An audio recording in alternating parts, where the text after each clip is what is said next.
what is the correct use of social media in today's era? I know being an YouTube channel owner, we have more than 20 million subscribers. I can tell you, I mean, each and everything about YouTube, क्या कैसे work करता है. We are the first one in the country to grab 1 billion views on YouTube in education. First one in the country to launch smart board in the country. First one in the country to grab 10 million views, 10 million subscribers on YouTube channel. और a lot of things I mean ऐसे जो हमने YouTube के ऊपर करी है over the years. Third and the most important is what is the importance of college life, जो कि कुछ रिग्रेट भी है मेरी लाइफ में, जो उनके बारे में बात करेंगे what we can do, ताकि आपको भी इन फ्यूचर में इस तरीके का रिग्रेट है जो कि नहीं करने पड़े. So it is about this is about my journey जो कि पिछले 10 साल से एंटरप्रेन्योरशिप के अंदर रही है. और I mean I like to build a product which make life easier. पिछले 10 सालों में I worked with the top companies like I was with an academy, I am one of the top leadership in an academy. An academy का नाम आपने सुना होगा, Let's Crack It, उनका बहुत ही famous slogan है.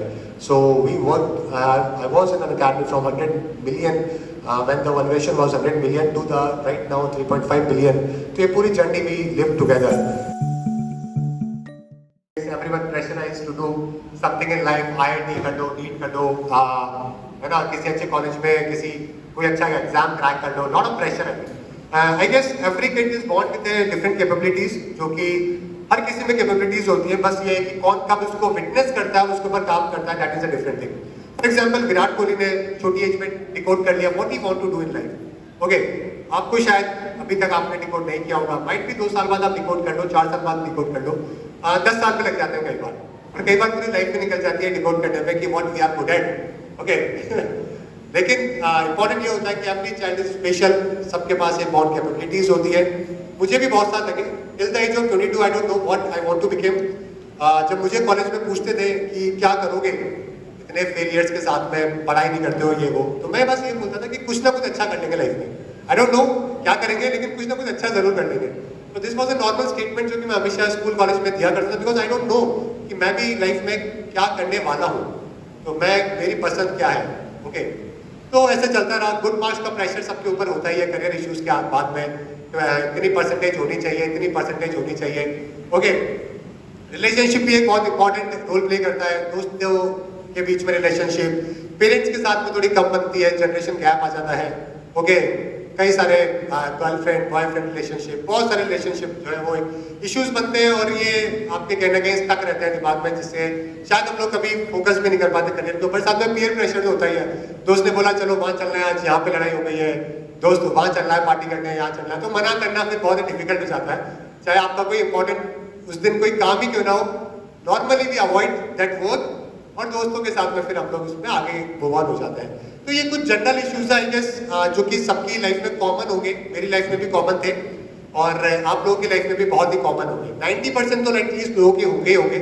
10% कोई बॉट विद बुद्धास माइंड, तो वो बात अलग है. बाकी नॉर्मली तो सबके लाइफ में होंगे. सो मेरी जो एजुकेशनल जर्नी रही है वो कुछ खास नहीं रही है. मतलब I am a very middle, जो एक normal marks scoring guy, I was a very normal. आप देख सकते हो परसेंटेज डिक्रीज होती जा रही है यार. मतलब ओवर द इयर्स जब मुझे कॉलेज में ग्राफ बनाने के लिए बोला गया था कि ड्रॉ योर ग्राफ, कि आपकी परसेंटेज कैसे लाइफ में स्केल कर रही है, तो नॉर्मली सभी की परसेंटेज ऊपर जाती है, तो मेरे नीचे की तरफ ग्राफ जा रहा था, और जाते जाते मतलब नेगेटिव के अंदर लेके जाना पड़ रहा था, इतना ग्राफ नीचे जा रहा था. तो I got many backlogs in engineering. Rajasthan में इंजीनियरिंग का एक फायदा होता है कि आपका ईयर बैक नहीं लगता है, आप कितनी बार भी पेपर दे सकते हो, मल्टीपल टाइम्स. तो इस एडवांटेज को जेन्युइनली एडवांटेज समझा, और मैंने मल्टीपल टाइम्स एग्जाम दिए, बहुत बार दिए, और इतनी बार दिए कि ऐसा लगा कि अब तो पता नहीं बीटेक हो भी पाएगी कि नहीं हो पाएगी. लेकिन end of the day I did it. बहुत मेहनत करी, because at that time I really want to have take some knowledge. मतलब मैं I was more conscious about knowledge rather than to clearing the exam. So मैंने बहुत पढ़ा, और almost near about paper से क्लियर करने के 2 नंबर 4 नंबर. लाइफ में कुछ और सोचा हुआ था, मतलब, and I am very grateful कि ये नहीं हुआ क्लियर. मतलब होता तो शायद मैं आज आपके सामने नहीं होता, और शायद कहीं और होता. तो आई ट्राइड 4 टाइम्स, और 4 बार करने के बाद में बहुत ही थोड़े मार्क्स रहे. बहुत ही बैड हैंड राइटिंग है मेरी. हैंड राइटिंग इतनी खराब है कि शायद मैंने कभी उस पर ध्यान ही नहीं दिया. स्कूल में जो मेरी फ्रेंड्स थी उनको कॉपी दे दिया करना था चॉकलेट के साथ कि आप मेरा होमवर्क कर देना. तो उस वजह से उनकी राइटिंग अच्छी हुई, मेरी खराब हुई. It is very important, handwriting अच्छी होनी चाहिए। अगर आपको कोई ऐसे एग्जाम दे रहे हैं जहाँ पे आपको मेंस लिखना होता है, तो वहाँ पे मैं वहाँ पे भी 4 बार फेल हुआ है। बहुत डाउन लाइफ हो गई कि फ्रेंड्स आर गोइंग अब्रॉड, कोई फ्लोरिडा में है, कोई LA में है, कोई मेलबर्न में पार्टी कर रहा है, कोई काम कर रहा है, and I was still figuring out कि क्या लाइफ में करना है। तो मल्टीपल फेलियर्स देखे, लोगों ने बहुत अलग अलग सजेशंस दिए कि लाइक कुछ भी कर लो, कोई दूसरा गवर्नमेंट एग्जाम दे लो, there are lot of government exams you can clear because you have knowledge of UPSC। So I was very clear कि या तो एंटरप्रेन्योरशिप करनी है या फिर UPSC क्लियर करना है। UPSC नहीं हुआ, I will go with entrepreneurship. And I started 2014-15 में, एज आई टोल्ड यू कि I like to make a great product जो कि लोगों की लाइफ को ईजियर बनाए। तो I made a platform, it's a subscription based chauffeur providing company that name मेरा कैबी। तो मेरा कैबी का काम क्या था कि आप 5,000 रुपीज दो, you will get A driver 70 hours in a month. आपको कहीं शॉपिंग पे जाना है, 2 घंटे के लिए ड्राइवर हायर करो। रात को पब जाना है, लोग ड्रिंक एंड ड्राइव बहुत करते हैं, तो उनकी प्रॉब्लम हमने क्लब्स के साथ में टाइप किया कि कोई भी ड्रिंक करके ड्राइव ना करे, आप हमें पहले बता दें। तो जो मेरा आज गाड़ी भाई चलाएगा वो वाले स्टेटमेंट नहीं सुनने को मिले रोडों के ऊपर। तो we are providing chauffeur any time anywhere. 1 बजे भी हम लोगों को रात को घर पे छोड़ा करते थे। So we had a large fleet of drivers at that time. Mera Cabby was the name of that startup. It was the first in North India जो इस तरीके से कुछ सर्विस है जो कि अवेलेबल करवा रहा था। So but sooner I realized कि this is not a national product. इसको मुझे पूरे कंट्री में ले जाने में बहुत टाइम लगेगा। It is very important कि कोई भी प्रोडक्ट अगर आप बिल्ड कर रहे हो तो वो स्केल होना चाहिए, उसकी स्केल होने की पॉसिबिलिटीज बहुत होनी चाहिए, है ना। तो हर सिटी में लॉन्च करना बहुत ही डिफिकल्ट था। So I sold it to someone. उसके बाद I again made a new platform. I was very enthusiastic about travelling. जब डाउन फेज चल रहा था तो I can this was in engineering. I mean engineering में लोग इंजीनियरिंग के अलावा सब कुछ करते हैं, आपने सुना होगा, है ना। लोग इंजीनियरिंग ही नहीं करते, बाकी तो सब कुछ करते हैं उनको। तो या this was my band, new divine was the name of it. I was the lead guitarist in it and I was a very travel enthusiastic. I travel entire country. मैं ट्यूशन पढ़ाया करता था, जो भी मुझे पैसे मिलते थे उससे मैं ट्रैवल किया करता था, बिकॉज पढ़ाई तो करनी रहती तो कुछ तो करते हैं। So I was traveling on bike, पूरा Himalayas and everywhere I was traveling. This was some big trekking. This was some place in Himachal Pradesh, or this is in Meghalaya. This is Khardukla Pass, highest motorable road in the world. So life आप 2 ही तरीके से समझते हो, या तो आप travel करके या फिर बुक्स पढ़ के। बुक्स का सजेशन किसी ने दिया तो एक्सेप्ट किया नहीं। तो आई वॉज मोर ट्रैवलिंग, तो काफी ट्रैवल किया। I travelled a lot. This is आपने तवांग मॉनेस्ट्री का नाम सुना होगा। It is the largest monastery in the country. So it is in Tawang, और ये अरुणाचल प्रदेश की है, ये मणिपुर की संबंध की है। सो जो भी सब्जेक्ट आपको पसंद है उसकी बुक्स पढ़ा करो। दुनिया के जितने भी जिन्होंने रिवोल्यूशनरीज रहे हैं, चाहे वो स्टीव जॉब्स हो, बिल गेट्स हो, या फिर कोई भी ऐसा पर्सन जिसको आप एडमायर करते हो, आप किसी ना किसी को तो एडमायर करते होंगे अपनी लाइफ में। तो सबने अपनी लाइफ के फेलियर, सक्सेस सब अपनी बुक्स में लिख रखी है।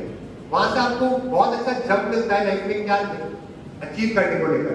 लेकिन नॉर्मली दुनिया बुक्स पढ़ती नहीं है और वो स्ट्रगल करते रहते हैं, अपनी एक छोटे से डोमेन के अंदर उछलते कूदते परेशान होते रहते हैं। दे डोंट नो कि वहां से कैसे आगे बढ़ना है। I have a lot of friends, I have a very good friends across the world. मुझे कई बार रुकने के लिए पैसे नहीं देने पड़ते आज के टाइम में किसी भी कंट्री में। I travelled more than 30 countries in the world. मुझे कहीं पे पैसे देने पड़ते, मेरे दोस्त हर जगह पे। If I go to Belgium, वहाँ पे एक दोस्त है अगर मैं ऑस्ट्रेलिया जा रहा हूँ, अगर मैं इजिप्ट जा रहा हूँ, अगर मैं US जा रहा हूँ, आई हैव फ्रेंड्स एवरीवेयर। तो मेरे पास कभी होटल के मुझे पैसे नहीं देने पड़ते, because I am more believe in physical interaction करने के मैं ज़्यादा हमेशा इंटरेस्टेड रहा हूँ। और इवन दो जब कि मैंने सोशल मीडिया पे we made a great company, okay, even though, तो आप समझ सकते हैं कि इतना कुछ सोशल मीडिया पे भी करने के बाद में भी मैं सेइंग तो उसका कुछ तो रेलिवेंस होगा, तभी मैं आपको ये बात बोल रहा हूँ। So it is very important कि फिगर आउट करो कि कौन सा कॉलेज में आपको जाना है, कौन से कॉलेज में एडमिशन लेना है, because college life will give you a broader perspective of the life. आप आज किसी भी जयपुर के किसी लोकल कॉलेज के अंदर अगर आप प्रिपरेशन अगर आप अपनी कंटिन्यू कर रहे हो, BA, BCom, BSc, whatever you want to do, वहाँ पे सिर्फ टाइम पास ही होता है यार। मतलब आई नो, मतलब मैंने भी किया है, इसलिए बता रहा हूँ कि कुछ नहीं होता। BCom करने का मतलब है बस ठीक है, एक डिग्री आपको मिल गई है। They don't teach you what is bachelor of commerce, they don't teach you what is bachelor of arts, history क्या होती है, पॉलिटी क्या होती है, ज्योग्राफी क्या होती है। ओके, कोई भी अच्छा सब्जेक्ट जो आपको पसंद हो they don't teach you because इतनी कैपेसिटी नहीं होती, ऐसे टीचर्स नहीं होते जो इतने पैशनेट हो जो आपको पढ़ा सके. So, end of the day, is there any rule for success or not? तो yes, definitely there is a rule. I mean, ऐसा कोई फिक्स्ड रूल तो आप नहीं बोल सकते लाइफ में कि यही करके सक्सेस मिलेगी, ऐसा कुछ नहीं होता. सबके अपने अपने तरीके होते हैं अलग अलग, सबके अपने अपनी जर्नी होती है. लेकिन कुछ चीजें जैसे कि मैंने आपको बताया जो कि बहुत ही कॉमन है. बिल गेट्स ने, स्टीव जॉब्स ने अपने बच्चों को मोबाइल फोन नहीं दिया था टिल द एज ऑफ 16 और 18 because they know what are the pros and cons of a mobile phone. मतलब जो दुनिया जिसने रिवोल्यूशनाइज करी, एप्पल जिसने बनाया, वो खुद अपने बच्चों को नहीं दे रहा. समझ रहे हो? तो उसका मेंटल लेवल समझ रहे हो, इंटेलेक्चुअल लेवल किस लेवल पर है. और हम लोग इतना ज्यादा मोबाइल फोन में इंक्लूड हो गए हैं डे बाय डे कि हमारे रिलेशनशिप, फैमिली के साथ, फ्रेंड्स के साथ. देखो आप कितना अच्छा कैमरा लाओ यार, आप you can't replace your eyes with the camera. अगर आज आप मैं आपकी आईज हटा दूंगा और कैमरा लगा दूंगा तो ये क्या आप एक्सेप्ट करोगे? You can't accept it. तो you can't replace the physical world with the virtual world. लेकिन प्रॉब्लम इज दैट इतने स्टार्टअप्स है, इतना पैसा इन्वॉल्व है, टेक्नोलॉजी इन्वॉल्व है कि जो आम यूजर है, जिसमें मैं भी इंक्लूडेड हूँ, आप भी इंक्लूडेड हो, वी डोंट नो कि हम लोग कहाँ ग्रैब होते जा रहे हैं और अपने टाइम किल करते जा रहे हैं और अपनी लाइफस्टाइल को खराब करते जा रहे हैं. ओके, सोशल मीडिया कंपनी के जो भी फाउंडर्स है ना, अगर आप उनकी नेटवर्क देखोगे तो बिलियंस ऑफ डॉलर में. It is a complete business. Facebook पे दुनिया आती है तो वहां पे एड्स आते हैं, तो जो फ्री यूजर है वो भी एक्चुअली में उनका एक कस्टमर है. ओके, इसको एक बहुत अच्छी तरीके से सोशल मीडिया का जो नुकसान है, जो आप घंटों चलाते रहते हो, उसका पता लगता है कि क्या कोई नॉर्मल एल्गोरिथम है यूट्यूब का कि एक यूजर एक वीडियो देखने आता है तो 4 देखने जाता है बिकॉज आपको आपके रिकमेंडेशन में सिमिलर वीडियोस देखने को मिलता है जो यूट्यूब का एल्गोरिथम प्लान करता है आपके लिए. तो आप एक को फिर दूसरे को क्लिक करते हो, तीसरे को करते हो, फिर आपको पता लगता है कि क्या देखने आए थे और क्या ही देख के जा रहे हो आप यूट्यूब के ऊपर.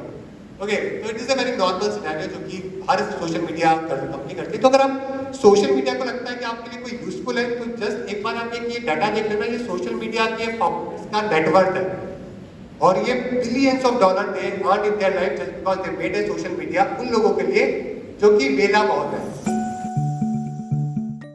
आई want to start a smile for all not profit organisation. 2011 में मैंने कॉपी में लिखा था. ओवर द इयर्स करते करते आई डोंट नो व्हाट हैपेंड. 2016 में मैंने कुछ बच्चों को पढ़ाना चालू किया अंडर प्रिविलेज्ड को. 2018 में जाके मैंने उसको रजिस्टर किया as a smile for all. तो 7 साल तक वो कॉपी मेरे पास आज भी है जिसके पीछे मैंने लिखा था. ओके, सो कहीं ना कहीं चीजें कनेक्ट करती हैं, कहीं ना कहीं जो आप चाहते हो वो आप बनते हो. तो ये सब फेक बातें नहीं है मूवीज वाली, ये रियल लाइफ के सिनेरियोज हैं जो कि आपके साथ में भी होंगे. बट जस्ट जो मैंने आपको 3-4 चीजें बताई है जो समराइज करके उनको थोड़ा फॉलो करोगे तो शायद लाइफ में थोड़ा जल्दी आप अचीव कर लोगे, अदरवाइज थोड़ा टाइम लग जाएगा. तो it is just about folk story included under most influential people is life में आप जो भी अचीव कर रहे हो ना उसका कहीं ना कहीं कंट्रीब्यूशन सोसाइटी का जरूर होता है. I mean what ever I got in my life में, ओके, चाहे $5 मिलियन हो, $10 मिलियन हो, $50 मिलियन हो, what ever the financially grand और सोशल ग्रैंड जो भी मुझे मिले, it is all from the society. तो ये मेरा फर्ज बनता है कि मैं उसको वापस से दूं जब मैं थोड़ा सक्सेसफुल हो गया हूँ. तो लाइफ में आप भी बहुत बार जब सक्सेसफुल बनेंगे always try to give back to the society because life में लेके जाने का कोई कंसेप्ट नहीं है. I can take $10 million with me Monday के बाद और मैं नेक्स्ट लाइफ में वापस आके $10 मिलियन मेरे पास हो गए. ऐसा कोई कंसेप्ट है क्या? ऐसा कोई कॉन्सेप्ट नहीं है. ऐसा होता तो समझते भी चलो ठीक है रखो यार अगले जन्म में काम आएगा, लेकिन एक्चुअली ऐसा कोई कॉन्सेप्ट नहीं है. सब कुछ यहीं से ही लोगे, आप यहीं पे लेके जाना पड़ेगा आपको. सो 2 years back I started this Smile for All. It became viral and we became one of the top NGOs in the country. Right now giving 2,000 India में 24 states में we are giving education. 6,000 volunteers are associated with us giving education to 2,000 kids. 50 slum areas में right now we are running evening classes जो shelter homes में जो थोड़े बहुत ही छोटे से एरियाज होते हैं स्लम में, वहाँ पे भी आर गिविंग एजुकेशन. तो मुश्किल से देश के 5% जो स्टूडेंट है, आज नियर बाय 30 करोड़ स्टूडेंट है जो कि स्कूल में पढ़ रहे हैं, उसमें से 5% भी ऐसे नहीं है जो जिनको वो एजुकेशन मिल रही है जो आपको मिल रही है. ओके, तो firstly be grateful to your school, your principal ma'am, teachers and your family members जिन्होंने आपको स्कूल में कराया. लेकिन अब यहाँ से आगे क्या? मेरी लाइफ में एक चीज और मैं रिग्रेट करता हूँ कि मैंने कभी अच्छे कॉलेज के लिए ट्राई नहीं किया. मैं हमेशा सोचता हूँ कि मेरे पास अगर अच्छा कॉलेज होता तो डेफिनेटली बेटर कॉन्टैक्ट्स होते, बेटर मुझे वहाँ पे टीचर्स मिलते, बेटर मुझे वहाँ पे लाइफ एक्सप्लोर करने को मिलती. लेकिन मैंने बहुत ही नॉर्मल ऑर्डिनरी कॉलेज में एडमिशन लिया. मैंने कभी फाइट ही नहीं करी कॉलेज के लिए एक्चुअली. जैसे 11th-12th करी, किसी ने बोला इंजीनियरिंग कर लो, मैंने सोच लिया था इंजीनियरिंग नहीं करनी है, कमर्शियल पायलट के लिए जाना है, तो लेकिन वो कुछ हुआ नहीं, कोइंसिडेंटली ऐसा, तो ठीक है, दुनिया इंजीनियरिंग कर ली थी, मैंने भी कर ली, ओके, बहुत सारे कॉलेज में एडमिशन मिल रहा था, मैंने भी ले लिया, जो मैं डेफिनेटली रिग्रेट करता हूँ because I never tried for any college जो मुझे करना चाहिए। Okay, so these are the 4 things जो कि अगर आप इन 4 चीजों को अपनी लाइफ में इनकलकेट कर लोगे तो मेरे ख्याल से आपके सक्सेस रेट लाइफ के अंदर बहुत ज्यादा बेटर हो जाएंगे। आप लाइफ में क्या करना है तो आपको बहुत सारे लोग बताएंगे, बहुत सारे यूट्यूब पे वीडियोस देखोगे, फैमिली मेंबर्स बताएंगे, लेकिन अगर आपने ये 4 चीजें अपनी लाइफ में एड ऑन कर लिया, ओके, जो मुझे मेरी 33 के एज के अंदर जो मैंने देखा है, समझा है, तो if you have any question related to the social media or something, कोई startup, कोई innovation, कोई technology, कोई भी subject से related college. My question is, how did you overcome like the failure of your first 2 startups? Cause like startups take a lot of monetary as well as a lot of physical and emotional investment as well. So how did you like overcome all that? ये question अक्सर लोग पूछते हैं कि कैसे कि जब आपके इतने फेलियर होते हैं तो आप कैसे वापस से कम बैक करते हैं, बाउंस बैक करते हैं। देखो, मॉनेटरी तो बहुत बड़ा फैक्टर होता ही होता है। No one will going to invest in a failed startup founder. अगर आप फेल्ड हो तो दिन आपने तो वहाँ पे बहुत मुश्किल है, आपके पास फैमिली बैकग्राउंड है नहीं सपोर्ट करने का, तो end of the day you have to think कि अगर मेरे पास 100 रुपये भी है इन्वेस्ट करने को तो मैं कैसे कोई बिजनेस से 150 रुपये जनरेट कर सकता हूँ। तो इनिशियली जो मेरे फेल्ड स्टार्टअप्स हुए उसी वजह से हुए because I was not financially sound और शायद इतनी नॉलेज भी नहीं थी कि कैसे मुझे प्रॉफिटेबल स्टार्टअप बनाना है। तो सबसे पहले आपको ये फिगर आउट करना पड़ता है लाइफ में कि आपको फाइनेंशियली कैसे आप थोड़े बेटर हो सको। तो अगर मैं 100 रुपये इन्वेस्ट कर रहा हूँ किसी भी कंपनी में तो मुझे 150 रुपये वहाँ से रेवेन्यू जनरेट करने की स्किल जनरेट करनी पड़ेगी, मार्केट की नीड को समझना पड़ेगा। तो अगर आप 100 रुपये से 150 रुपये बना रहे हो तो फिर आप 1 लाख से 1.5 लाख और 100 करोड़ से 150 करोड़ रुपये जनरेट कर सकते हो। Then investors will going to understand कि आप में वो कैपेबिलिटी है। तो फाइनेंशियली तो आपको प्रोडक्ट बनाना पड़ता है जो कि प्रॉफिटेबल हो। इमोशनली और सोशली की बात करें तो बहुत ही मुश्किल होता है ऑनेस्टली फैमिली को समझाना, बाकी लोगों को समझाना, लेकिन एंड ऑफ द डे आपकी लाइफ है, आपको क्या करना है इससे बेहतर आपको कोई नहीं बता सकता। आपके अगर मैं कोई फैसले ले रहा हूँ तो मैंने हमेशा एक फैमिली को एक बात बोलता था मैं कि दीज आर माई डिसीजंस। अगर मैं फेल होगा तो ये मेरे डिसीजन की वजह से होगा, अगर कुछ बेहतर होगा तो मेरे डिसीजन के, I will bear the consequences of it. और ये कंसिक्वेंसेस मैं किसी और के ऊपर नहीं थोपूंगा। मैं ये नहीं बोलूंगा कि यार आपकी वजह से मैंने ये नहीं कर पाया, आपकी वजह से मैं ये नहीं कर पाया। तो I will bear the consequences अगर मैं लाइफ में फेल होता है, कुछ नहीं कर पाता। तो हमेशा से ये होता है कि जब आप अपने जिम्मेदार होते हो हर फैसले के तो आप बेहतर ही करते हो। यू विल ट्राई कि आप किसी ना किसी तरीके से हाथ पैर मार के निकल जाते हो। ये वो वाली बात है कि जब आपके पीछे आप नॉर्मल भाग रहे हो और पीछे एक डॉग भाग रहा हो तो आप तेज भागते हो क्योंकि आपको उस टाइम पे डर लग रहा होता है। तो जब आपके फैसले आपने ले लिए इतने बड़े तो फिर आप काम भी वैसे ही करते हो। आप फिर 12 घंटे 16 घंटे सोना जागना ये सब नहीं देखते, आप फिर उसमें लगे रहते हो और जो लोग लगे रहते हैं वो फिगर आउट कर लेते हैं। सो आई गेस अगर आप अपनी चीज को पकड़ के पीछे बढ़ जाओगे तो आप फिगर आउट कर लोगे। बीच में थोड़ा ड्रामेटिक चीजें होगी, हो सकता है रिलेशनशिप खराब हो जाए, हो सकता है घर वाले काफी कुछ सुनाए, कुछ चीजें ऊपर नीचे होती है, लेकिन जब आप when you become successful in life तो चीजें वापस से कम बैक हो जाती है। फिर लोग बोलते हैं कि मुझे तो पता था ये तो कर ही लेगा, हम तो ऐसे बोलते थे। तो वो सब चीजें होती है। तो व्हेन यू बिकम सक्सेसफुल उसके बाद में सब पॉजिटिव होता है, ओके, लेकिन वो टाइम लगता है उसमें। Okay, thank you for that.